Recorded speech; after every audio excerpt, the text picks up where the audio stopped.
भगवान विष्णु के अनेक अवतार हुए हैं। वैसे ही भगवान शिव जी के भी अवतार हुए हैं। भगवान शिव जी के अनेक अवतारों में से 7वें अवतार हैं गृहपति। आज हम उनके इस अवतार की कथा सुनेंगे। नर्मदा नदी के तट पर धर्मपुर नाम का एक नगर था। वहां विश्वानर नाम के एक अर्षि और उनकी पत्नी शुचिष्मति रहती थी। बहुत काल तक उनकी कोई भी संतान नहीं थी। एक दिन शुचिष्मति ने अपने पति से कहा, स्वामी, हमारा भगवान शिव जी के समान पुत्र हो, ऐसी मेरी इच्छा है। पत्नी की इच्छा पूर्ण करने के लिए ऋषि विश्वानर काशी गए। वहां पर उन्होंने घोर तप के द्वारा भगवान शिव जी के वीरेश लिंग की आराधना की। एक दिन ऋषि को वीरेश लिंग के मध्य एक बालक दिखाई दिया। उन्होंने बाल रूप धारण किए हुए शिव जी की पूजा की।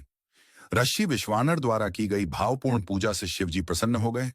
भगवान शिव जी ने उन्हें वरदान दिया कि शुचिष्मति के गर्भ से वे अवतार लेंगे।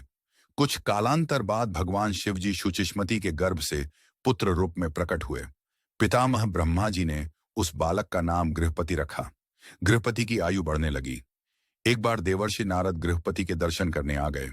उन्होंने गृहपति को देखा और ऋषि विश्वानर से कहा, मुनिवर, यह बालक सर्वगुण संपन्न है, किंतु 12 वर्ष की आयु में इसे बिजली अथवा अग्नि द्वारा भय उत्पन्न होगा।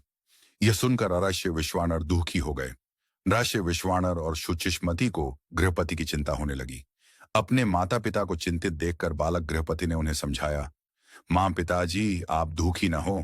मैं भगवान मृत्युंजय की आराधना करके महाकाल को प्रसन्न करूंगा, इसीलिए आप लोग निश्चिंत रहें। इसके बाद गृहपति काशी गए और भगवान विश्वनाथ का दर्शन किया। उन्होंने शुभ मुहूर्त पर शिवलिंग की स्थापना की और शिव जी की आराधना करने लगे। कुछ दिनों के बाद देवराज इंद्र प्रकट हुए। उन्होंने कहा, गृहपति, मैं आपकी आराधना से प्रसन्न हुआ हूं, कोई वरदान मांगे।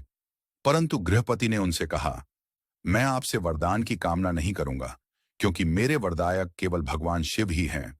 यह सुनकर देवराज इंद्र अत्यंत क्रोधित होकर गृहपति पर प्रहार करने आगे बढ़े।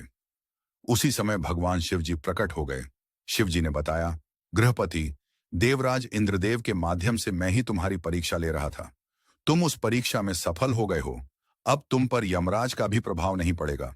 तुमने जिस शिवलिंग की स्थापना की है वह अग्निश्वर नाम से प्रसिद्ध होगा। इस शिवलिंग का दर्शन करने से व्यक्ति बिजली और अग्नि से भयभीत और पीड़ित नहीं होगा। हमारे शरीर में जो जठराग्नि है वही भगवान शंकर का गृहपति अवतार है।